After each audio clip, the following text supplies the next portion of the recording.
सुशांत नाम का एक लड़का जब रात को सोता था तो अचानक से उसको बहुत अजीब सा फील होता था। उसको ऐसा लगता था उसके साथ कोई लड़का आके सो रहा है, वो सब चीज़ें कर रहा है जो शायद एक लड़के के साथ एक लड़के को नहीं करनी चाहिए। और वो बहुत ऑकवर्ड सा, बहुत अजीब सा फील करता था, लेकिन वो चाह के भी अपनी नींद से उठ नहीं पाता था। उसको ऐसा लगता था वो होश में तो है, लेकिन देयर इज़ समथिंग जो कि उसको रोक रहा है, जो कि उसको जागने नहीं दे रहा, या फिर जो कि उस पर पूरी तरह से कंट्रोल किए हुए है। लेकिन आखिरकार ये सारा मैटर था क्या? बहुत बार आप लोगों को इस बात की समझ होनी चाहिए कि जब भी आप कहीं बाहर शिफ्ट हो रहे हैं, किसी अलग जगह पे शिफ्ट हो रहे हैं, तो मोस्टली आपको यही कोशिश करनी चाहिए कि जिसके साथ आप शिफ्ट हो रहे हैं वो आपका कोई नॉन इंसान हो, या फिर अगर कोई ऐसा इंसान आपको दिखता है जो आपको थोड़ा भी सस्पिशियस लगता है और आपको फोर्सफुली उसके साथ शिफ्ट करवाया जाए, या फिर कुछ सर्कमस्टांसेस इस तरह के आ जाएं कि आपको उसके साथ शिफ्ट होना पड़े, लेकिन अगर आपका अंदर का दिल ना कहे कि उसके साथ शिफ्ट होना चाहिए, तो गलती से भी उन लोगों के साथ शिफ्ट नहीं होना चाहिए। अपनी गट फीलिंग को, अपनी इनर फीलिंग को कभी भी गलत नहीं साबित करवाना चाहिए। और आपको अगर ये बातें सिर्फ मजाक लग रही हैं तो आज का ये इंसिडेंट आपको बिल्कुल गलत फील करवाने वाला है, अजीब फील करवाने वाला है। तो चलिए शुरू करते हैं।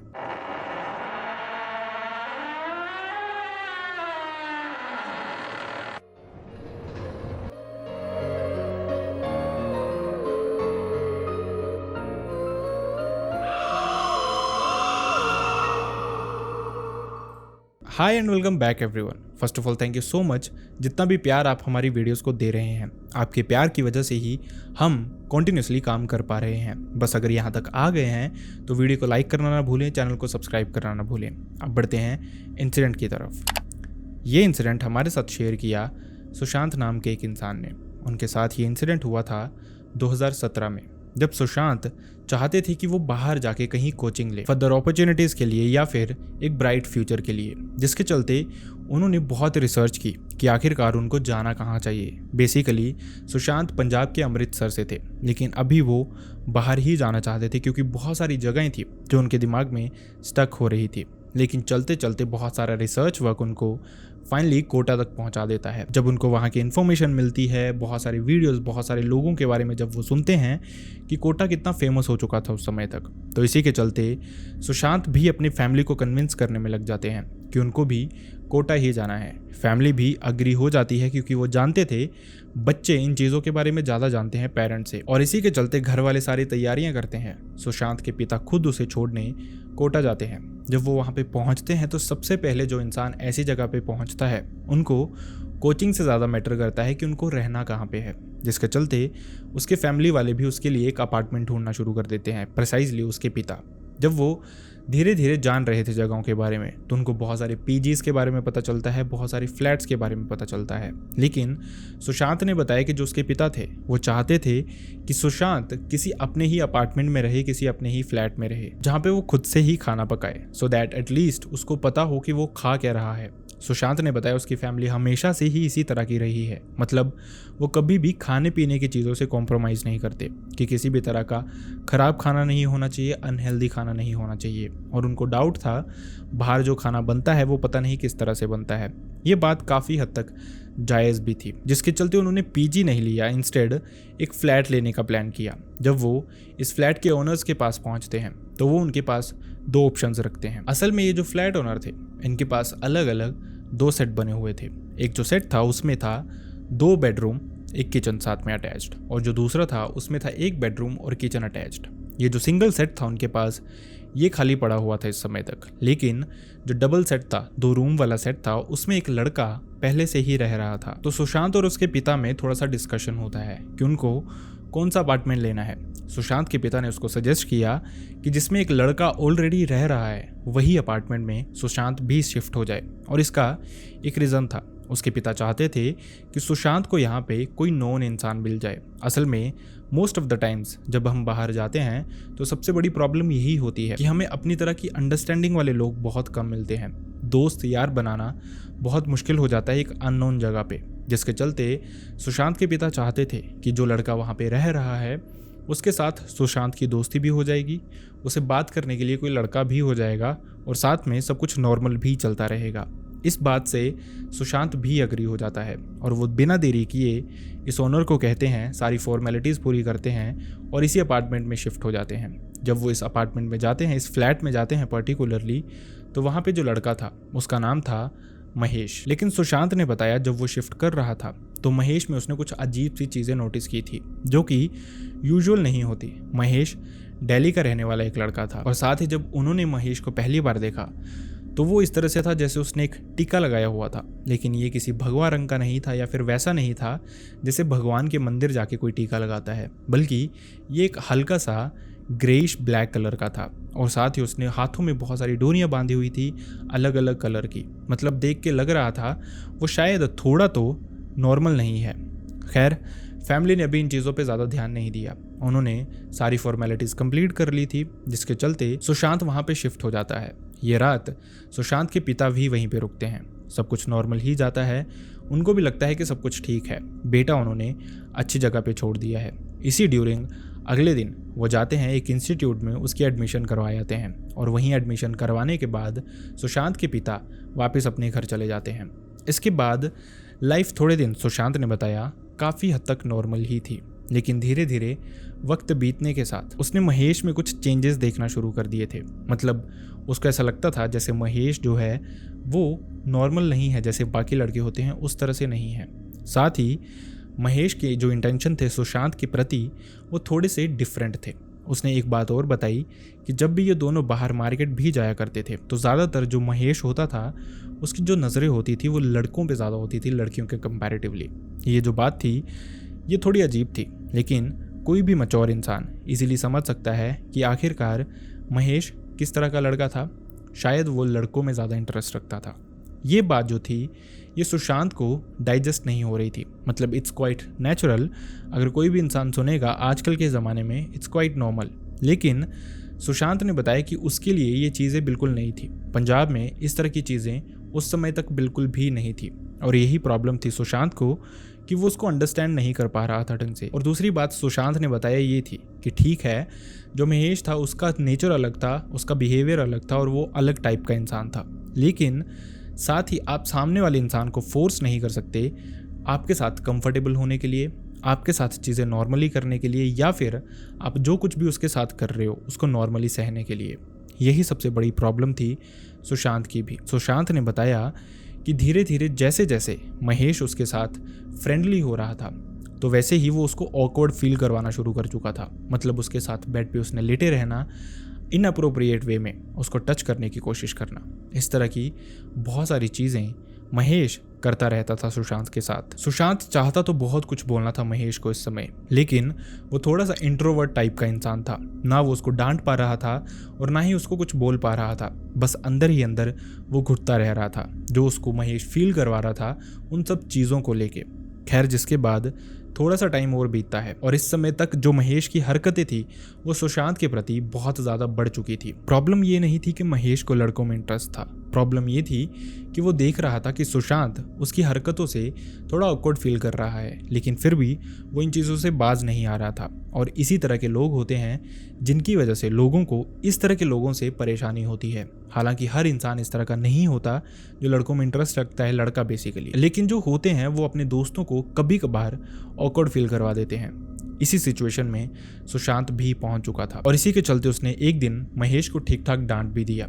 ये समय था रात के उनके डिनर के बाद का। दोनों बैठे हुए थे, आराम से बातें कर रहे थे, लेकिन धीरे धीरे जो महेश था उसने सुशांत को फिर से बहुत अजीब सा फील करवाना शुरू कर दिया और उसके बहुत क्लोज आके बैठ गया, उसको इनअप्रोप्रिएट वे में फिर से टच कर रहा था। ये देखते हुए भी कि अभी भी सुशांत बहुत ऑकवर्ड हो रहा है, ये चीज़ें सुशांत से झेली नहीं गई और उसने महेश को डांट दिया, जिसके बाद महेश अपने कमरे में सोने चला गया बिना बात किए और दूसरी तरफ सुशांत अपने कमरे में सो रहा था।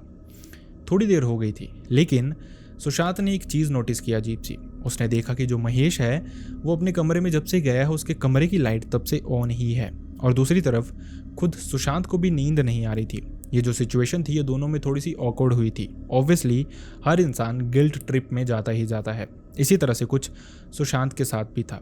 जिसके बाद थोड़ी ही देर में सुशांत ने एक चीज़ और नोटिस की, बहुत अजीब सी। उसने देखा कि जो महेश है उसके कमरे की तरफ से उसको बहुत अजीब सी स्मेल आनी शुरू हो गई थी। ये जो स्मेल थी ये ऐसी जानी पहचानी लग रही थी जैसे कुछ जल रहा है अंदर। जिसके बाद जब सुशांत ने घूम के महेश के कमरे वाली साइड देखा तो उसने देखा उसके दरवाजे के नीचे से अजीब सा धुआं भी आ रहा था। अब ये चीज़ें अजीब तो थी लेकिन सुशांत अंदर नहीं जाना चाहता था, उससे बात नहीं करना चाहता था, ये पूछना नहीं चाहता था कि अंदर आखिरकार चल क्या रहा है, क्योंकि उसको लग रहा था अगर वो पूछेगा तो शायद वो किसी तरह का फिर से महेश को कंफर्ट दे दे और महेश फिर से शायद इसको गलत सिग्नल ले ले या फिर उसी तरह से उससे बातचीत करना शुरू कर दे। खैर इसके बाद ये रात जैसे तैसे निकलती है, अगली सुबह होती है। ऐसा लग रहा था जैसे महेश जो है उसको रात की कन्वर्सेशन का कोई फ़र्क नहीं पड़ा है, वो उसी तरह से नॉर्मल था, उसके साथ उसी तरह से बातें कर रहा था, लेकिन सुशांत अवॉइड करने की ही कोशिश कर रहा था उसको। ये दिन उनका जैसे तैसे निकलता है, अपने अपने इंस्टीट्यूट्स जाके उसके बाद वापस पढ़ के उसके बाद रात को डिनर करके।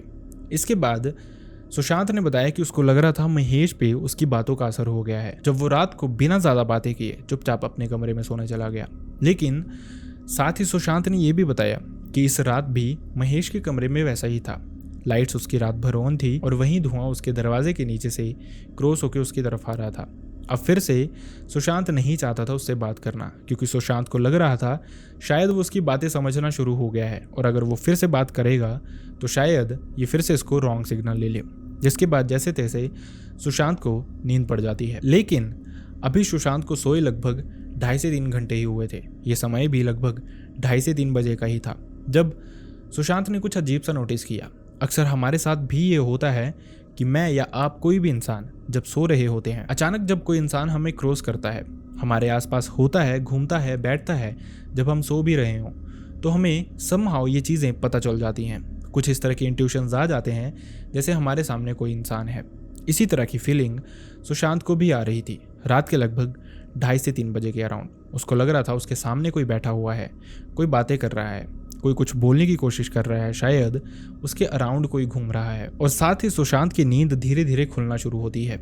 जैसे ही सुशांत की नींद हल्की हल्की खुलती है तो उसको सामने, उसके बेड के बिल्कुल सामने एक कोने में एक इंसान बैठा हुआ दिखाई देता है और उसके कानों में हल्की हल्की विस्परिंग भी सुनाई देने लगती है, जैसे ये इंसान कुछ बोल रहा है, कुछ मंत्र पढ़ रहा है या फिर कुछ इस तरह की चीज़ें कर रहा है। जैसे ही सुशांत की नींद खुलती है सबके चलते एक झटके से, तो वो सामने देखता है उसके सामने कोई और नहीं बैठा था बल्कि मुकेश ही बैठा हुआ था और वो कुछ विस्पर किए जा रहा था।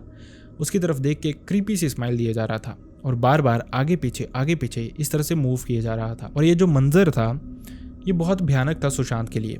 वो उठते ही फटाफट से महेश के पास गया, उसको डांटना शुरू कर दिया कि इतनी रात को तू यहाँ पे क्या कर रहा है। लेकिन ऐसा लगा जैसे महेश को कोई फ़र्क ही नहीं पड़ा इन चीज़ों का।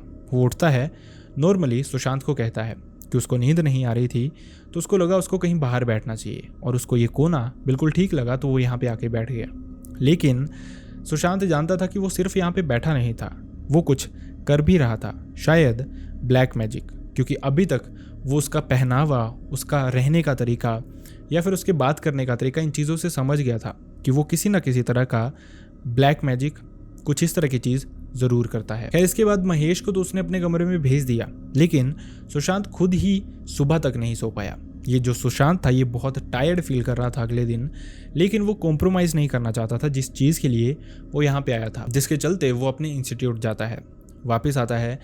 ये दिन भी पिछले दिन की तरह निकलता है। इनफैक्ट रात को भी डिनर करने के बाद महेश चुपचाप अपने कमरे में चला जाता है और दूसरी तरफ जो सुशांत पिछली रात सोया नहीं था उसको बेड पे पड़ते ही नींद आ जाती है। लेकिन उसी समय पे उसको फिर से ऐसा फील होता है जैसे उसके सामने कोई बैठा हुआ है। इस समय जब सुशांत की आंखें खुलती हैं तो वो देखता है उसी कोने में महेश बैठा हुआ था। लेकिन सिचुएशन यहाँ पे कुछ अजीब हो गई थी। जो सुशांत था वो उठ ही नहीं पा रहा था। उसको ऐसा लग रहा था जैसे उसको बेड से ही किसी ने जकड़ दिया है। वो उठने की कोशिश भी कर रहा है तो भी नहीं उठ पा रहा है। ये जो सर्कल था, ये जो साइकिल था, ये काफ़ी देर तक चलता रहा, जिसके बाद उसको ऐसा लगा जैसे उसकी झटके से नींद खुली है और झटके से नींद खुलते ही उसको ऐसा लगा जैसे महेश का दरवाज़ा भी बंद हुआ है। मतलब शायद वो सच में वहीं पे बैठा हुआ था, वो किसी स्लीप पैरालिसिस की हालत में नहीं था और जो वो देख पा रहा था वो बिल्कुल हो रहा था उसकी नज़रों के आगे। लेकिन वो उठ नहीं पा रहा था, महेश को रोक नहीं पा रहा था। और जैसे ही ये साइकिल ख़त्म हुआ, महेश अपने कमरे में गया, दूसरी तरफ से सुशांत की नींद खुल जाती है। और इसके बाद फिर से वही सब कुछ हुआ जो पिछली रात हुआ था। इसी समय के बाद सुशांत फिर से रात भर सो नहीं पाया, लेकिन साथ ही वो डर भी बहुत ही ज़्यादा गया था। उसको पता चल चुका था कुछ गड़बड़ यहाँ पे ज़रूर है जो महेश कर रहा है उसके साथ, जिसके चलते अगले ही दिन उसने अपने पेरेंट्स को कॉल की। अपने पिता को उसने समझाया कि वो इस लड़के के साथ यहाँ पे कंफर्टेबल फील नहीं कर पा रहा है और उसको जो सिंगल सेट था दूसरा वो लेना है। वो थोड़ा सा कॉस्टली था यहाँ कंपैरेटिवली, जितना आधा आधा रेंट दोनों को आता था। लेकिन सुशांत के पिता ने दूसरी बात भी उससे नहीं पूछी। वो अपने बेटे का कंफर्ट चाहते थे, जिसके चलते उन्होंने उसको बोला कि तू ले ले दूसरा वाला अपार्टमेंट, आराम से, कोई बात नहीं, रेंट का मैं देख लूँगा। इसी के चलते सुशांत ओनर से बात करता है और ओनर भी उसी दिन सुशांत को शिफ्ट करवा देता है। अब ये दिन सुशांत अपने अपार्टमेंट में ही लगाता है, इस नए अपार्टमेंट को साफ़ करने में, इसमें अपना सामान सेट करने में। लेकिन बीच बीच में उसने नोटिस किया महेश उसके दरवाजे पे आ रहा था। ये पूछना चाह रहा था कि उसको किसी हेल्प की ज़रूरत है या फिर शायद वो समहाउ अंदर आना चाहता था। ये चीज़ें जो थी ये सुशांत करने नहीं देना चाहता था उसको। वो जानता था अगर वो अंदर आएगा तो शायद यहाँ पे भी वो कुछ ऐसा कर देगा जिसकी वजह से सुशांत को प्रॉब्लम आनी शुरू हो जाएगी। उसने दिन भर ये दरवाज़ा बंद ही रखा हुआ था, जिसके चलते वो अपने सारे काम करता है। ये पूरा संडे अपना लगाता है, रात को डिनर करता है और फिर से वो बहुत थक चुका था, 2 रातों से ढंग से सोया भी नहीं था, जिसके चलते उसको नींद पड़ जाती है। लेकिन उसी समय 2:30 से 3 बजे के अराउंड उसको ऐसा लगता है जैसे उसके किचन का टैप अपने आप ऑन हो गया है, जिसकी आवाज़ से सुशांत चाह के भी नहीं सो पा रहा था। वो चाहता था इन चीज़ों को लेट गो करना कि पानी चल रहा है तो चलने दो, मुझे रेस्ट की ज़रूरत है, लेकिन ऐसा लग रहा था ये आवाज़ उसको सोने ही नहीं दे रही थी। जिसके बाद सुशांत ने फ़ोन की फ्लैश लाइट ऑन की। वो अंदर गया किचन में, लेकिन जैसे ही वो किचन में पहुंचा उसने देखा किचन का जो टैप था वो बंद था और ये आवाज़ जो थी वो बिल्कुल बंद हो चुकी थी आने। जब वो वापस अपने बेडरूम में जाता है तो सामने वो देखता है कि उसका जो मेन डोर था वो खुला था और उस दरवाजे पे कोई और नहीं महेश खड़ा था और वो यही कह रहा था, सुशांत क्या हुआ, मुझे यहाँ से कुछ अजीब सी आवाज़ें आ रही हैं, सब ठीक तो है।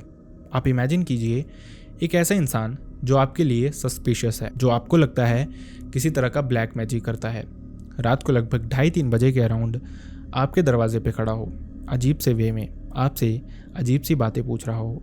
कोई भी इंसान इस सिचुएशन को देख के डर ही जाएगा। सुशांत भी बहुत बुरी तरह से डर चुका था।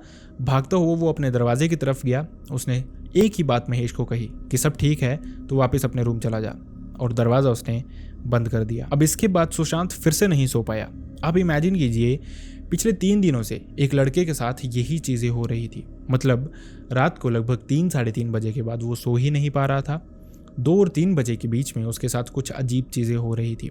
वो चाहता था अपनी फैमिली को ये मैटर बताना, लेकिन अभी तक उसने पहले ही देख लिया था कि पिछले 1 महीने में वो अपने पिता को काफ़ी बॉदर कर चुका है। मतलब वो पहले उसको छोड़ने भी आए थे, उसकी एडमिशन उन्होंने करवाई, अब बीच में वो शिफ्ट भी हुआ 1 महीने के अंदर ही। पेरेंट्स ये सब कुछ देख रहे हैं तो सुशांत ने सोचा वो अपने एंड पे चीज़ों को संभालने की कोशिश करता है, और शायद सुशांत की यही सबसे बड़ी गलती थी। अपने पेरेंट्स को वो कहता तो शायद जो आगे चीज़ें उसके साथ होने वाली थी वो नहीं होती। खैर, अब इसके बाद ये दिन निकलता है। अगले दिन थका होने के बावजूद, नींद ना पूरी होने के बावजूद सुशांत अपने इंस्टीट्यूट जाता है, क्लासेस अटेंड करता है, वापस आता है और शाम को वो बहुत थक चुका था, जिसके चलते उसने अर्ली डिनर बनाया, खाया और सो गया। लेकिन इसके बाद रात को उसी समय पे, ये पिछले 4 से 5 दिन से सेम चीज़ें हो रही थी सुशांत के साथ। उसी समय पे उसको एक फेमिलियर सी स्मेल आनी शुरू होती है। ये जो स्मेल थी ये किसी और चीज़ की नहीं थी, बल्कि उसी धुएं की थी जो धुआं अक्सर महेश के कमरे से आता था, और ये स्मेल इस धुएं से पहले ही सुशांत को आनी शुरू हो जाती थी। सुशांत को जैसे ये स्मेल आई, सोए सोए ही उसकी अचानक से नींद खुल गई। नींद खुलते ही उसकी नज़र उसके दरवाजे की तरफ गई और वो क्लियरली देख पा रहा था उसके दरवाजे के बाहर उसको एक रोशनी दिख रही थी, जैसे बाहर किसी तरह की आग जल रही है या फिर कोई ऐसा बल्ब है जो बार बार जल रहा है, बुझ रहा है, जल रहा है, बुझ रहा है। ये चीज़ें सुशांत को और भी परेशान कर रही थी और ये धुआं उसके कमरे के अंदर आ रहा था बाहर से। सुशांत ने फ्लैशलाइट ऑन की अपने फ़ोन की, भागता हुआ मेन डोर की तरफ गया कि अगर उसको कहीं बाहर महेश दिख गया तो वो उसको यहीं पे पीट देगा और कंप्लेंट भी करेगा वो अलग। लेकिन जैसे ही उसने दरवाज़ा खोला, धुआं गायब हो गया। कोई बाहर आग नहीं थी, कोई बाहर रोशनी नहीं थी, ऐसा कुछ भी नहीं दिख रहा था जो कि थोड़ी ही देर पहले सुशांत को दिखा था। लेकिन उसने एक चीज़ अजीब नोटिस की। उसने देखा जो उसका मेन डोर था उसके पास ही, उसके सराउंडिंग इनफैक्ट नेल्स लगी हुई थी, जैसे कोई अभी अभी फ्रेशली लगा के गया है। ये नेल्स भी एकदम नई थी और सुशांत जानता था, उसने इस कमरे की सफाई की थी, उसने सब कुछ बहुत अच्छे से देखा था। ये नेल्स जब तक वो सोया नहीं था तब तक वहाँ पे नहीं थी। वो समझ गया था कि थोड़ी देर पहले उसके साथ कुछ हुआ तो ज़रूर है, लेकिन क्या हुआ है, किसने किया है, ये वो जानता नहीं था। खैर, जिसके बाद वो वापस अपने कमरे में चला जाता है और जैसे ही वो कमरे में पहुंचता है उसको नींद पड़ जाती है। थोड़ी देर में उसके साथ इसी रात, सेम रात, एक और इंसिडेंट होता है। लगभग आधे से पौने घंटे के बाद ही सुशांत को ऐसा लगता है वो नींद में है, लेकिन वो सब कुछ देख पा रहा है। वो उठ नहीं पा रहा, लेकिन वो सब कुछ फील कर पा रहा है। उसको थोड़ी ही देर में ऐसा लगता है उसके साथ कोई लड़का आके सोता है, और ये जो फील था, ये जो टच था, वो फील कर पा रहा था ये किसी और का नहीं, महेश का था। उसके साथ वो सब कुछ करता है, शायद जो महेश के इंटेंशंस थे उसके साथ करने के। जिसके बाद वो थोड़ी देर में चला भी जाता है। और ये सब कुछ होने के बाद एकदम से सुशांत की नींद फिर से खुल जाती है। सुशांत एक चीज़ नोटिस करता है कि उसको अपने शरीर में कुछ चेंजेस फील हो रहे थे। जैसे उसके साथ जो उसको फील हो रहा था थोड़ी देर पहले हुआ है, महेश ने किया है मोस्ट प्रोबेबली, वो सच में ही हुआ है। ये जो चीज़ें थी ये अब और भी परेशान कर रही थी सुशांत को। सुशांत समझ चुका था कि अब उसको यहाँ बिल्कुल भी नहीं रहना चाहिए, जिसके चलते वो अगली ही सुबह अपने पिता को कॉल करता है। उसने उनको ये नहीं बताया कि उसको हो क्या रहा है। बेसिकली शायद कोई बच्चा अपने पेरेंट्स से ये चीज़ शेयर कर भी नहीं पाता, लेकिन उसने उनको बताया कि उसको लगता है शायद उसको किसी ने ब्लैक मैजिक कर दिया है यहाँ पे, और उसका शक मोस्ट प्रोबेबली उसी लड़के पे है। उसके पेरेंट्स बहुत सपोर्टिंग थे इस चीज़ के लिए, और उन्होंने उसको बस एक बात बताई कि जो उसके पिता हैं वो थोड़े से बीमार हैं इस समय, जिसके चलते वो 1 से 2 दिन उनको दे। जैसे ही वो थोड़े ठीक होंगे वो सुशांत को लेने यहाँ पे आ जाएंगे, सुशांत उनके साथ चला जाएगा। सुशांत को ये चीज़ें सुन के थोड़ा बेटर फील हुआ, जिसके बाद वो अगले दिन फिर से अपने इंस्टीट्यूट गया। शाम को वापस आया, डिनर बनाया, रात को डिनर करके सो गया। अब यहाँ से सुशांत ने बताया उसको कुछ भी याद नहीं था, बल्कि उसकी फैमिली ने उसको बताया कि इसके बाद चीज़ें क्या हुई थी उसके साथ।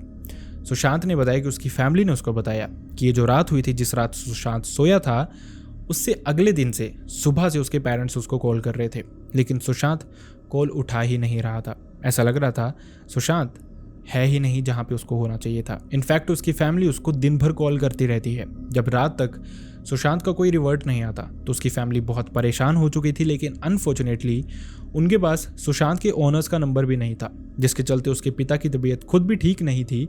लेकिन रात को ही वो एक कैब बुक करते हैं और सुशांत को लेने के लिए निकल जाते हैं। जैसे ही सुशांत ने बताया, उसके पेरेंट्स ने उसको बताया, उसके पिता ने प्रिसाइसली, कि जब वो वहाँ पे पहुँचे थे तो उन्होंने सुशांत का दरवाज़ा तोड़ा। जैसे ही उन्होंने सुशांत का दरवाज़ा तोड़ा, सुशांत ना अपने बेड पे था, ना वॉशरूम में था, ना किचन में था। सुशांत सामने एक कॉर्नर में बैठा हुआ था, अपने घुटनों पे अपना सर रख के, और कॉन्टिन्यूसली उसकी बॉडी शिवर किए जा रही थी। जैसे ही उसके पिता ने उसको उठाया, उसकी आंखें खुली थी, लेकिन ऐसा लग रहा था वो शायद अपनी सेंसेस में नहीं है। जिसके बाद उसके पिता फटाफट से उसको कैब में बैठाते हैं और वापस अमृतसर लेके आते हैं, जहाँ पे वो उसको एक हॉस्पिटल में लेके जाते हैं। उनको लग रहा था शायद इन सब चीज़ों से परेशान होके इसने शायद किसी तरह का नशा करना शुरू कर दिया है, या फिर ये पहले से ही करता आ रहा है जब से यहाँ पे शिफ्ट हुआ है, और उसी वजह से उसने अपने पेरेंट्स को कॉल करके झूठ बोला था। लेकिन जब सुशांत का टेस्ट होता है, उसका मेडिकल करवाया जाता है, इस तरह की कोई भी चीज़ उसके साथ नहीं थी। इसके बाद उसके पेरेंट्स को भी उस पर यकीन हो जाता है। सुशांत ने इसके बाद अपने घर पे सब कुछ बताया। उसने दिल खोल के जो चीज़ें शेयर नहीं भी करनी चाहिए थी वो भी अपने पिता से शेयर की, सो दैट उनको पता रहे वो क्या क्या झेल के यहाँ पे पहुँचा है। उसके पिता ने, उसकी माँ ने उसको उसके बाद कोटा नहीं जाने दिया। जो कुछ भी वो चाहता था उसने पंजाब में ही, अमृतसर में ही रह के किया। और साथ ही सुशांत ने ये बताया कि उसके बाद से उसको इस तरह की कोई प्रॉब्लम नहीं आई, लेकिन ये जो एक्सपीरियंस था ये उसको पूरी लाइफ याद रहेगा कि एक अननोन इंसान जिसको देख के जिसके इंट्यूशंस उसको ठीक नहीं लग रहे थे। सुशांत की इनर फीलिंग उसको कह रही थी कि उसको उसके साथ शिफ्ट नहीं होना चाहिए, लेकिन फिर भी वो इसके अगेंस्ट गया, उसके साथ शिफ्ट हुआ, जिसका भुगतान उसको बहुत भयानक रूप में करना पड़ा। सुशांत के पेरेंट्स अंडरस्टैंडिंग थे जो टाइमली वहाँ पे पहुँच गए। अगर कोई दूसरी तरह के पेरेंट्स होते जो उसको थोड़ा कॉम्प्रोमाइज़ करने के लिए कहते, थोड़ा और टाइम वहाँ रुकने के लिए कहते, तो शायद सुशांत जिंदा नहीं होता। आई रियली होप आपको इस इंसिडेंट से कुछ सीखने को मिला हो, एंड आई रियली होप आपको ये वीडियो पसंद भी आया हो। अगर वीडियो पसंद आया हो तो वीडियो को लाइक करना ना भूले, चैनल को सब्सक्राइब करना ना भूले। एंड अनफॉर्चुनेटली मैं चाहता नहीं किसी के साथ भी ऐसा कोई भी इंसिडेंट हुआ हो, लेकिन अगर आपके साथ, आपके किसी रिलेटिव के साथ, किसी नोन के साथ, भाई बहन, फ्रेंड, नेबर, किसी के साथ भी ऐसा कोई भी इंसिडेंट हुआ है जो आप चाहते हैं मैं यहाँ पे नरेट करूँ, लोगों तक पहुंचाऊं तो आप मेरी मेल आईडी या फिर इंस्टाग्राम पे मुझसे शेयर कर सकते हैं। दोनों का लिंक आपको मेरे डिस्क्रिप्शन बॉक्स में मिल जाएगा। So see you next time in next video. Bye bye.